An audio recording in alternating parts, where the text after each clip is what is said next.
Saya assume masih kelihatan kan layarnya. Terima kasih Bu Sri. Salam kenal semuanya. Benar nama saya Ahmad Juhaidi tapi biasa dipanggil Juhe. Uh, Sebenarnya saya backgroundnya railway engineering tapi fokusnya memang di telekomunikasi. Sekarang saya kerja di PSN sebagai satellite system engineer. Ini juga masih berhubungan sama telekomunikasi. Jadi pada sejak 2020 sampai 2023 di PSN saya berkecimpung di proyek Satria 1.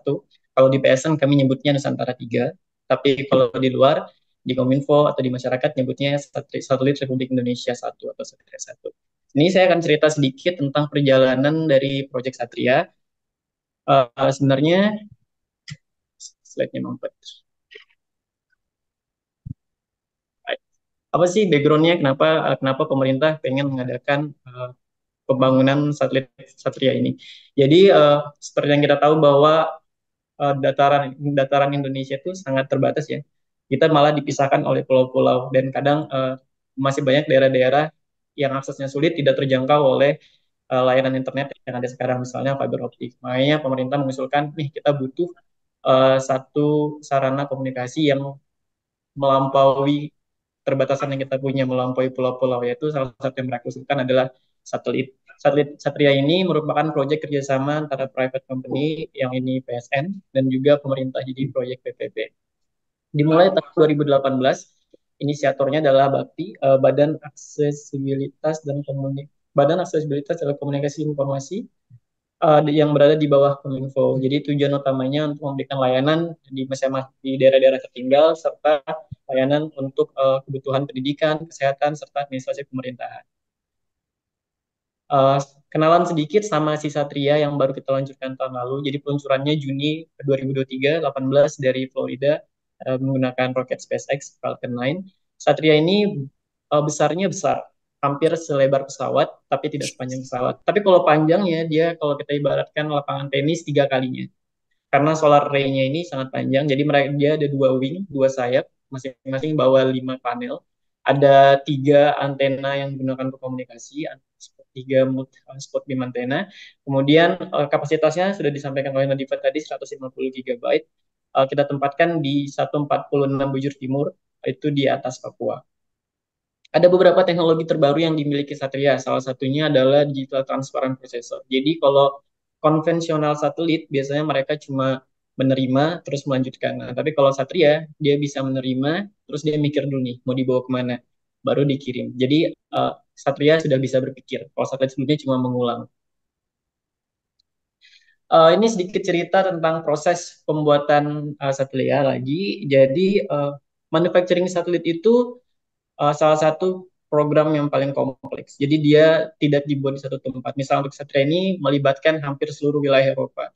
Misalnya, jadi di satelit ada tiga komponen utama, ada payload module, avionics module, dan propulsion module. Propulsion modulnya sendiri dibuat di UK, di Belfast, sedangkan untuk avionics modulnya dibuat di Cannes, Prancis, dan payload modulnya dibuat di TAS atau Toulouse. Nah, ada satu bagian penting dari proses manufacturing namanya assembly, integration, and test. Jadi pada saat assembly, integration, and testing ini, seluruh komponen satelit dikirim ke satu tempat. Untuk Satria, kasusnya dikirim ke Cannes.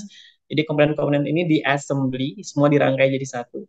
Kemudian diintegrasikan fungsinya masing-masing supaya bisa menyalurkan servis, dan barulah kemudian dites. Nah, jadi bedanya manufacturing satelit sama manufacturing perangkat-perangkat elektronik yang lain adalah untuk manufacturing satelit kita melakukan semuanya di bumi. Jadi begitu kita kirim satelit ke luar angkasa, kita sudah tidak bisa melakukan apa-apa lagi. Makanya kita perlu tes untuk mempersiapkan satelit menghadapi segala kemungkinan yang terjadi di luar sana.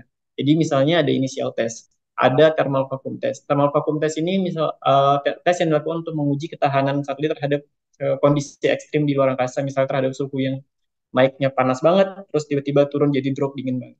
Ada juga pre-launch environment and launch environment test. Jadi ini salah satu tes yang dilakukan sebelum satelit diluncurkan. Jadi tujuannya adalah untuk mengetahui satelit ini bisa nggak bertahan dalam kondisi peluncuran. Karena kondisi peluncuran itu kan banyak getaran, banyak gelombang harmoni yang mungkin bisa berpengaruh terhadap perangkat-perangkat elektronik yang kita bawa di satelit.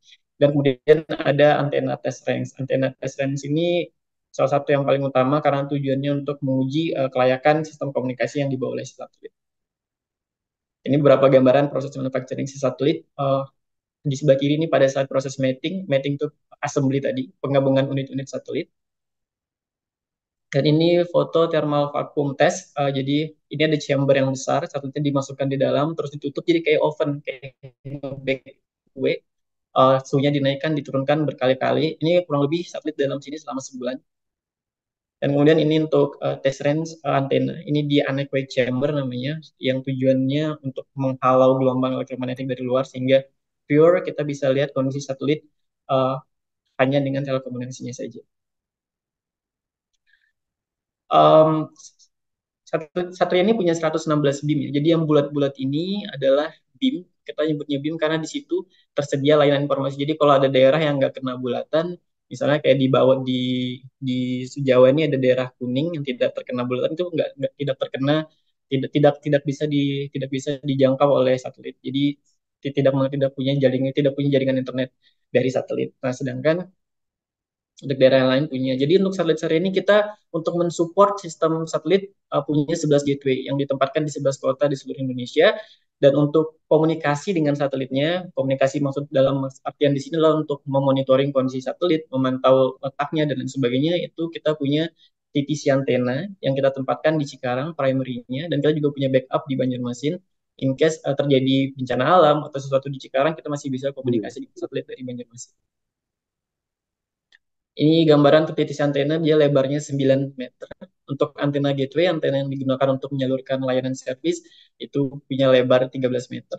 Kemudian kita juga punya monitoring system, ini untuk memonitor carrier dari satelit dan juga untuk memonitor perangkat-perangkat gateway.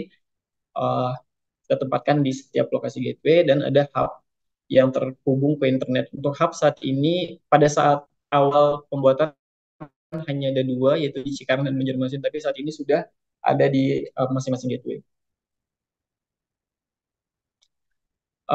Ini ada beberapa mungkin gambaran mengenai proses peluncuran satelit.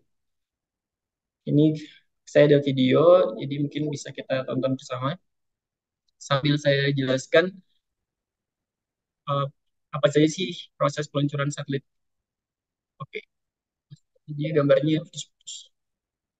Jadi satelitnya ditempatkan di dalam roket, bagian yang lancip di ujung roket itu namanya fairing.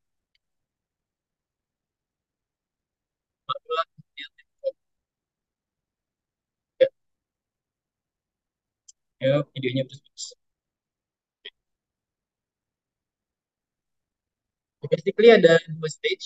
Yang pertama, bagian roket yang besar yang membawa sebagian besar fuel dari roket jatuh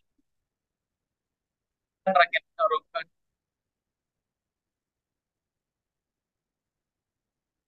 ke orbit ya. Proses si satelit menuju orbit juga jalannya spiral. Jadi butuh waktu sekitar 6 bulan untuk dari satelit diluncurkan sampai 26.000.